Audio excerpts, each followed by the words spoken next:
은혜 많이 받으시기 바랍니다. 예. 오늘 이 아침에 어제 따님을 여인 우리 허실비아 교우님 함께 하고 계십니다. 여러분 수고했다고 박수 한번 보내주시고요. 또 골절상을 입고 치료 중이시다가 오늘 또 몇 주 만에 함께 우리가 미사 드리고 계십니다. 장혜린 교우님, 또 교통사고를 당하셔서 또 교회를 못 나오시다가 우리 강누시아 교우님 함께 오셨습니다. 여러분 건강을 기원하면서 우리 격려의 박수 한번 보내주시죠.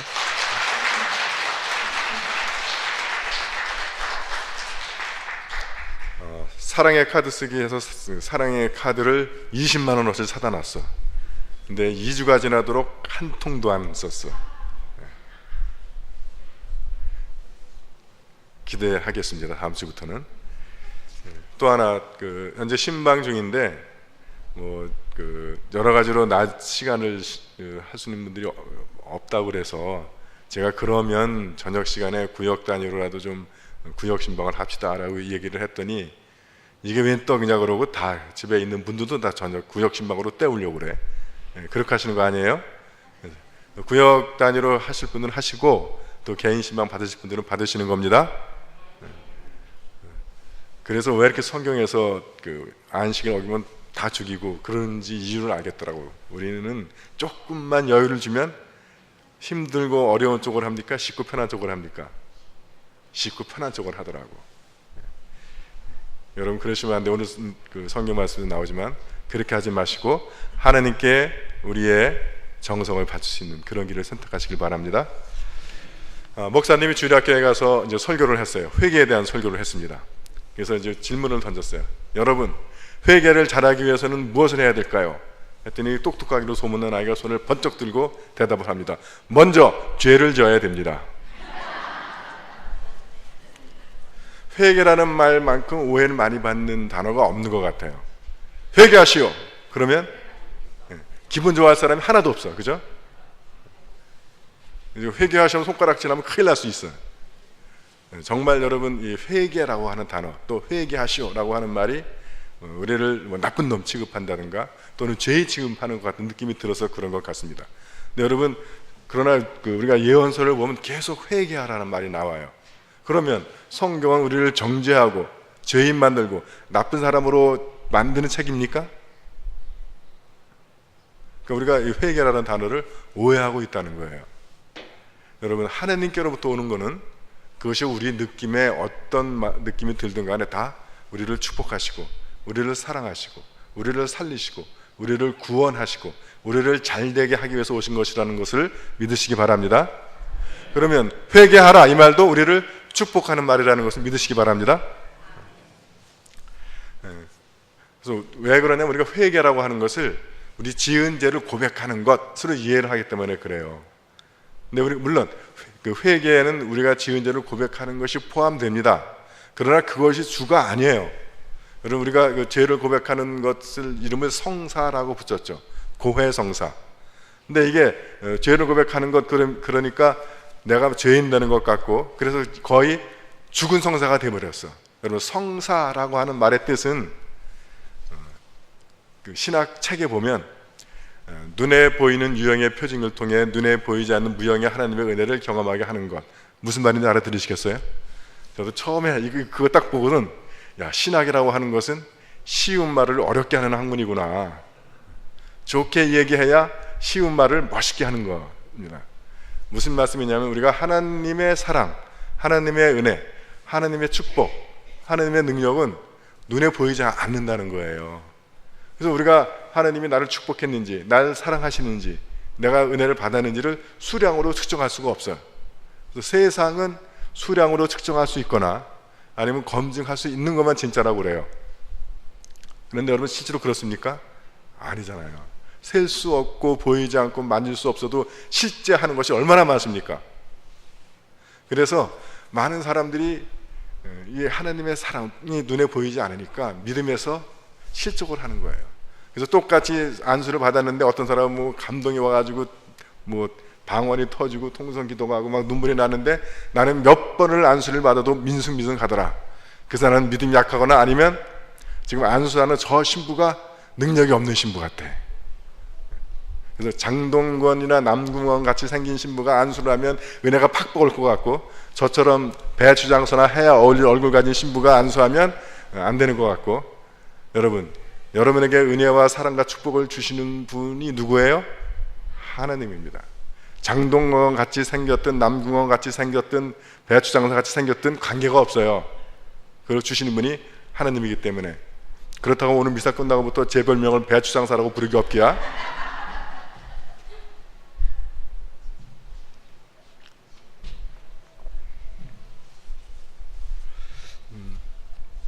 성사라고 하는 것은 다른 말로 하면 그것이 뭐 물을 뿌리는 세례성사든 아니면 면병과 포도주를 주는 성자성사든 고해성사든 하나님이 여러분을 사랑하신다. 하나님이 여러분을 축복하신다. 하나님이 여러분에게 은혜를 베풀어 주신다. 그거를 보여주는 거입니다.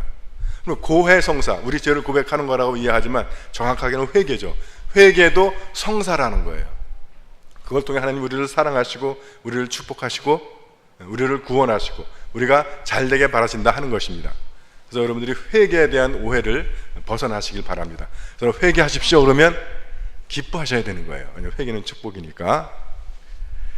자, 오늘 이사야서의 말씀을 보십시오. 회개의 부름이에요. 목마른 자들아 오너라, 먹을 것 없는 자들아 오너라. 허기와 갈증. 왜 이들이 허기와 갈증을 누리는 거예요? 왜 허기와 갈증을 느끼는 겁니까? 하나님을 등지고 돌아서 가기 때문에 그렇다는 거예요. 그러니까 너네들이 하나님 등지고 세상에 가봐야 거기 가면 훨씬 더 풍성한 것 같고 더 즐거움이 있을 것 같고 기쁨이 있을 것 같고 쾌락이 있을 것 같지만, 그래서 그 속에 뛰어들어 보지만 실제로는 그것을 누리기도 힘들지만 설령 어느 한쪽 그 끄트머리를 잡아가지고 좀 뭐 돈도 좀 모아보고 재미도 봐도 그런 것들은 하면 할수록 점점 더 허기와 갈증을 느끼게 된다는 겁니다. 여러분 얼마나 돈이 많으면 만족하시겠어요? 어떤 쾌락을 즐기고 나면 더 이상 난 쾌락 필요 없다 하시겠습니까? 욕망은 불과 같아서 모든 것을 다 태워야 겨우 꺼진다는 거예요. 여러분 그걸로는 우리가 만족할 수 없다는 겁니다. 그래서 오늘 회개란 무엇이냐 하는 것이 이사야서에 나와 있습니다. 3절 말씀에 보면 귀를 기울이고 나에게 오너라. 이게 회개입니다. 그리고 6절부터의 말씀이에요. 야훼를 찾아라. 이게 회개라는 거예요. 그리고 그를 불러라. 이게 회개라는 겁니다. 생각을 고쳐라. 그리고 그 가던 길을 돌이켜라. 이게 회개라는 겁니다. 회개라고 하는 단어는 히브리 말로 메타노이어라는 뜻입니다. 말인데 그 뜻은 뭐냐 하면 죄를 고백하라는 것이 아니라 가던 길에서 돌이키라는 거예요. 그러니까 우리가 쓰는 말로 하면 유턴하라는 얘기입니다. 그래서 어디를 유턴을 하는 거냐면 세상을 향해 가던 길에서, 내 욕심대로 가던 길에서, 내 하고 싶어 하던 가던 길에서, 내가 잘나고 훌륭해서 내 인생 내가 알아서 하겠다라고 하는 그런 교만한 마음을 갖고 가던 길에서 유턴하라는 거예요. 그래서 회개의 모습으로 제가 주보에 이렇게 그려봤습니다. 회개라고 하는 것은 무엇이냐면 주님의 십자가 앞으로 오는 것, 주님께로 향하는 것, 주님의 그 십자가 앞에 무릎 꿇는 것. 그런 의미에서 회개는 내 인생의 핸들을 주님께 맡겨드리는 것이라고 이해할 수 있습니다. 그래서 주님께서 우리 인생의 선장이 되어주시고 우리 인생의 기사가 되어주셔서 우리 인생을 인도하시는 것, 그거라면 여러분 이제 축복이라고 인정하시겠습니까? 그런데 오늘 고린도서에서는 기가 막힌 이야기가 나와요. 여러분 모세 때라고 얘기했는데 우리는 그 모세 때를 광야 시대라고 기억을 합니다. 그래서 광야 시대는 하나님의 놀라운 능력으로 애굽에 종살이 하던 백성들을 애굽에서 구해내셔서 홍해 바다를 가르시고 광야로 인도하셨어요. 그리고 여러분 아시는 대로 광야 생활은 매일매일 구름 기둥과 불 기둥, 만나가 내리는 겁니다. 그러니까 매일매일의 삶이 하나님의 기적을 경험하는 거예요. 그리고 목이 마를 때는 바위를 쳐서 물이 나와서 그 갈증을 해소를 합니다. 근데 우리는 그 광야의 백성들의 결과를 알아요. 그 중에 가나안에 가는 사람은 딱 2명입니다. 여호수아와 갈렙. 매일매일 하나님의 기적을 체험하지만 그렇다고 해서 그것이 가나안으로 가는 보증수표가 되지 않는다는 거예요. 그래서 그 뒤에 바울 사도는 왜 그들이 그렇게 되는가를 설명하고 있습니다. 첫 번째는 그들은 우상 숭배를 했다는 거예요. 그러니까 기적을 체험하면서도 우상 숭배를 한다는 거예요. 잘 아시는 대로 이들이 그 송아지상을 만들죠. 모세가 40일 동안 시내산에 올라가서 하나님의 말씀을 받느라고 없었어요. 그러니까 이 이스라엘 백성이 서서히 불안해지기 시작합니다. 하나님의 눈에 보이지 않으니까. 오늘날도 많은 크리스찬들이 거기서 실족합니다. 우리가 하나님께 기도할 때 하나님이 분명하게 대답해 주셨으면 참 좋을 것 같아. 이번에 집을 살까요 말까요? 팔까요 말까요? 그럴 때 하나님이 팔아라 사라 그렇게 대답해 주셨으면 참 좋을 것 같은데 유감스럽게도 하나님께서는 그렇게 쉽게 대답해 주시지 않습니다. 신부는 우리보다 영험하니까 더 잘 듣겠지. 죄송합니다. 저도 안 그래요. 하나님의 응답은 예기치 않은 때 오더라고요. 제가 묻고 질문했을 때 바로 오질 않아요. 그 생각을 안 하고 다른 일을 할 때 갑자기 뜬금없이 제가 그때 물었던 것이 열흘 후에 오기도 하고 1년 후에 오기도 합니다. 왜 그러냐면 우리의 신앙의 관계에서 주도권은 하나님이 지고 계시기 때문에 그렇습니다. 그래서 그분이 주고 싶은 사람에게 그분이 주고 싶은 때에 주시는 거예요. 그것이 달라지면 주종 관계가 바뀌잖아요. 하나님이 하나님 이거 뭐예요? 그러면 딱딱 대답해 줘야 되는 거예요. 그러면 내가 주인이고 하나님이 제 종이 되는 거예요. 여러분 이거를 미신 우상이라고 부르는 겁니다. 그래서 이 이스라엘 백성들이 모세가 안 보이니까 모세가 없으니까 하나님이 안 보여. 불안해지기 시작해. 그래서 자기들 마음에 드는 신을 만들기 시작하는 거예요. 그래서 그들이 앉아서는 먹고 마셨고 일어서서는 춤을 추었다. 무슨 말씀이냐면 자기들 하고 싶은 대로 자기들 편한 대로 하나님을 믿었다는 거예요. 자기들 편한 대로 하나님을 섬겼다는 겁니다. 여러분 그게 우상 숭배예요. 오늘날도 교회에 그런 우상들이 많이 있습니다. 어느 교회에서는 믿음이 좋으면 병이 다 낫고 믿음이 좋으면 다 시험에 붙고 믿음이 좋으면 다 사업도 다 잘 된다고 그래. 그래서 기도만 하면 다 된다고 그럽니다. 그러니까 우리 성공회는 이게 은혜가 부족해가지고 기도해도 들어주는 것보다 안 들어주는 게 더 많은 것 같아. 그죠? 근데 그 기도의 내용이 대부분 뭐예요? 건강하게 해주시고 사업 잘 되게 해주시고 시험 붙게 해주시고 믿음이 좋으면. 근데 여러분 예수님은 집 한 채 없이 사셨어. 예수님은 졸업장 한 장 없이 사셨다고. 예수님만 그런 게 아니라 성경에 나오는 예언자들이나 믿음의 사람들 보십시오. 세상적으로 잘 나간 사람들이 얼마나 되는지. 물론 뭐 다윗 같은 왕도 있지만 대부분 많은 경우에 오히려 예수 믿어서 그의 인생이 세상적으로 절단나는 사람들이 많습니다. 대표적으로 바울 같은 사람. 바울은 예수를 믿기 전에는 사울 큰 사람이었는데 예수 믿고 바울 작은 자가 됐던 거예요. 우리가 세상적인 필요, 세상적인 어떤 성공 그것들을 들어주는 신을 바알이라고 그럽니다. 그래서 사람들이 헷갈려요. 바알 하나님과 야훼 하나님 사이에서. 그래서 엘리야는 백성들한테 선포하죠. 선택해라. 바알이 하나님인지 야훼가 하나님인지 너네 언제까지 그 사이에서 왔다 갔다 할래? 대천덕 신부님도 그걸 굉장히 말씀하셨어요. 오늘날 교회의 신앙에 위협이 되는 것이 바알 신앙이라는 것이에요. 세속적인 성공. 물론 하나님은 우리를 축복하십니다. 믿으십니까? 그러나 그 축복이 진정한 축복이라고 하는 것은 하나님 안에서 가는 거예요. 세상적인 어떤 성취를 의미하는 것이 아닙니다.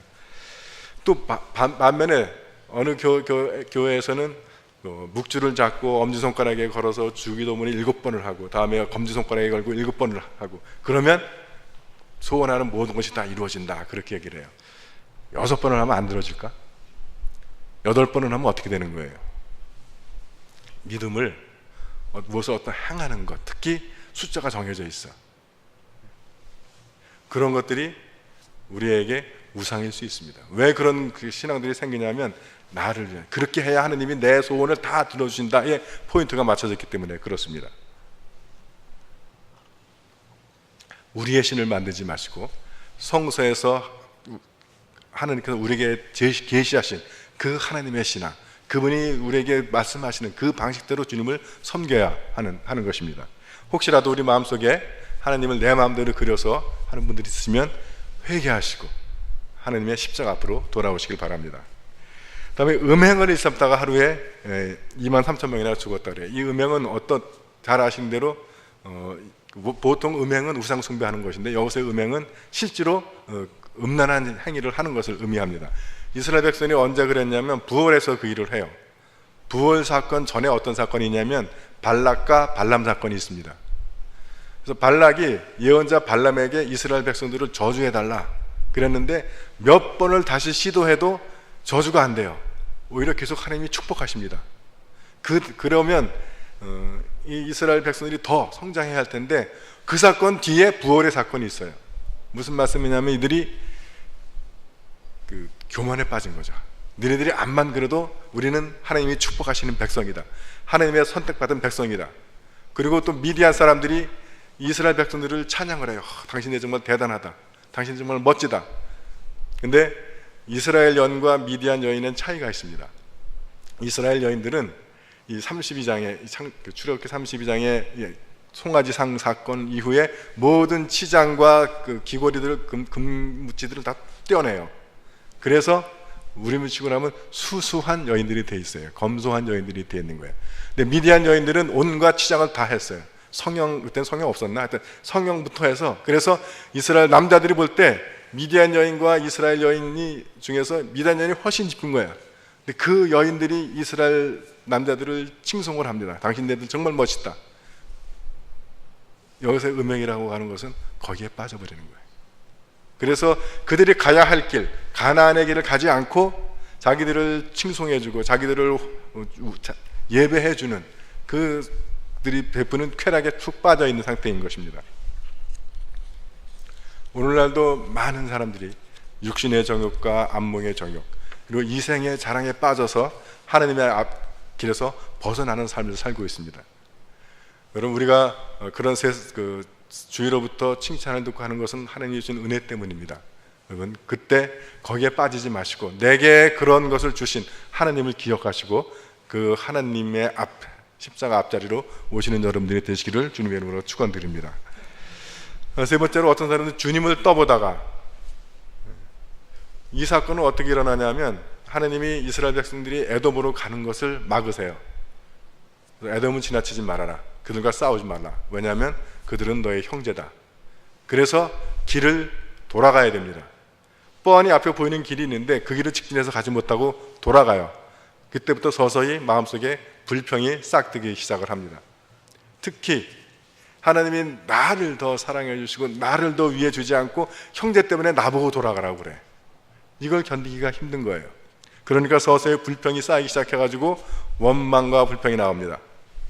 그래서 여기는 먹을 것도 없다. 여기는 마실 물도 없다.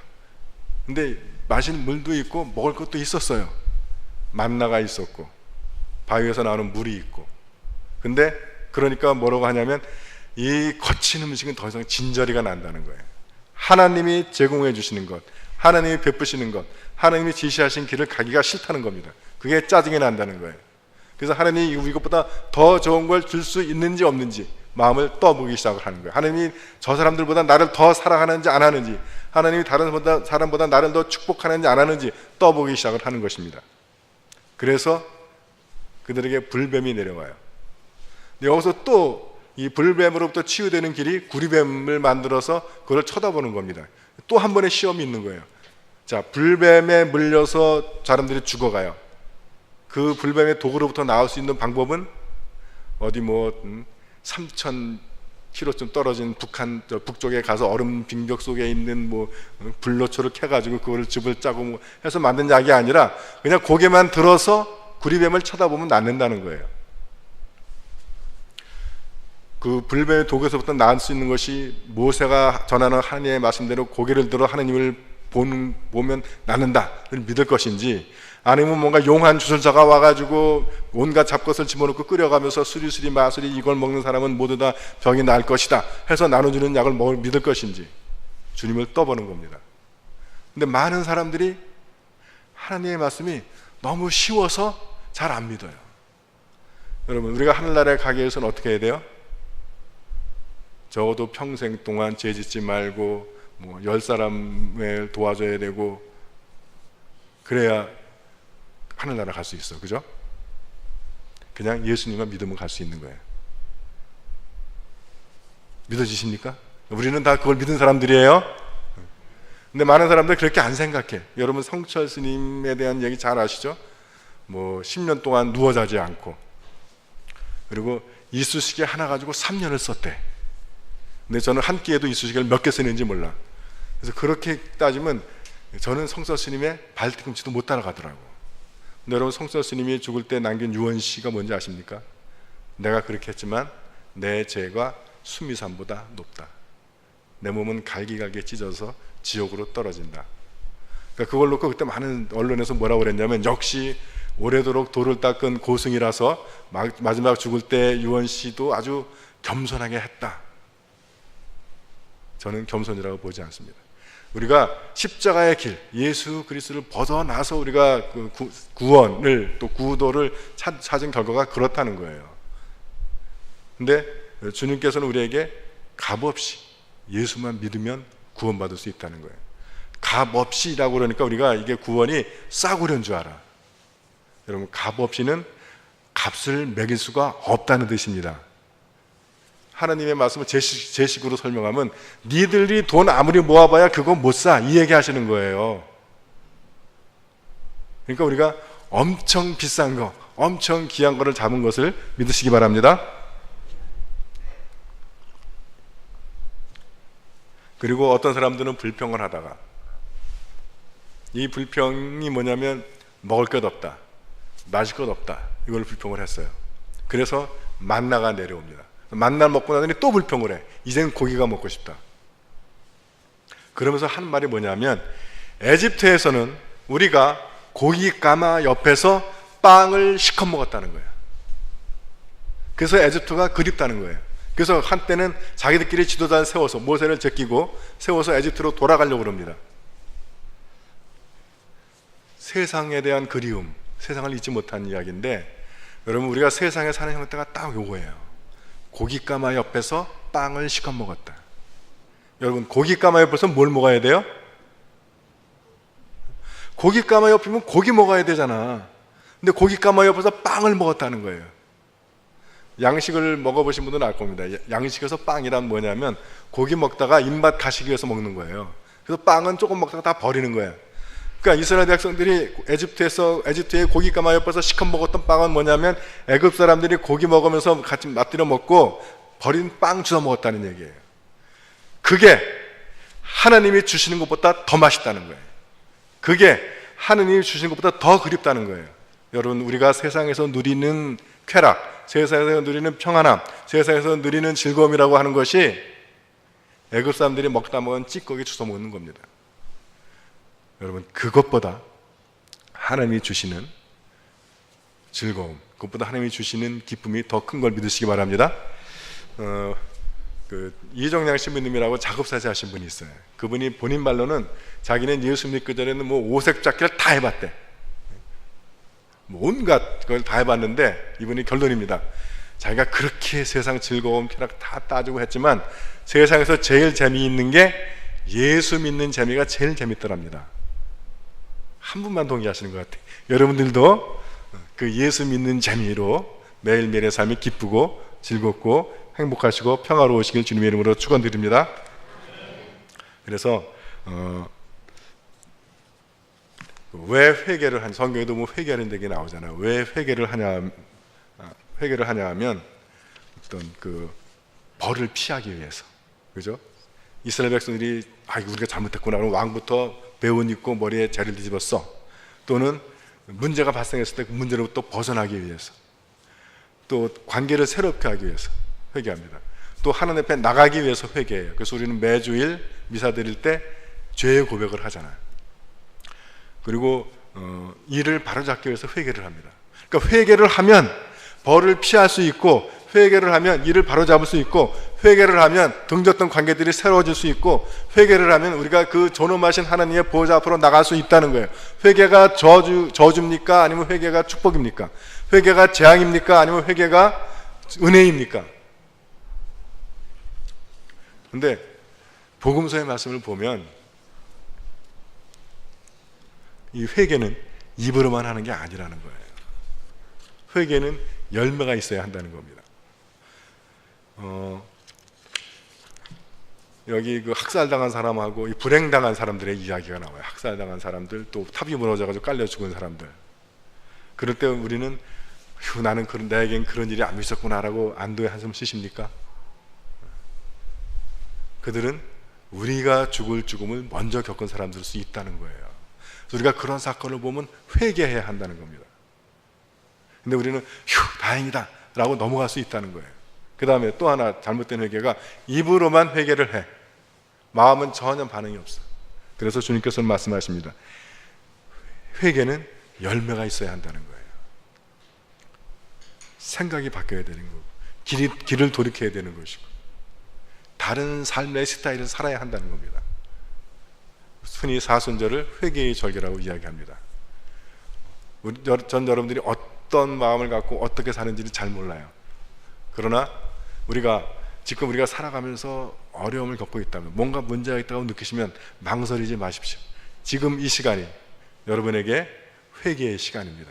여러분이 돌이키는 시간이에요. 하나님께로 오는 겁니다. 우리의 잘못된 생각들을 버리고, 잘못된 습관들을 버리고, 잘못된 믿음을 버리고, 십자가에 하나님 앞으로 무릎 꿇어서 우리의 삶을, 우리의 핸들을 주님께 맡겨드리는 시간입니다.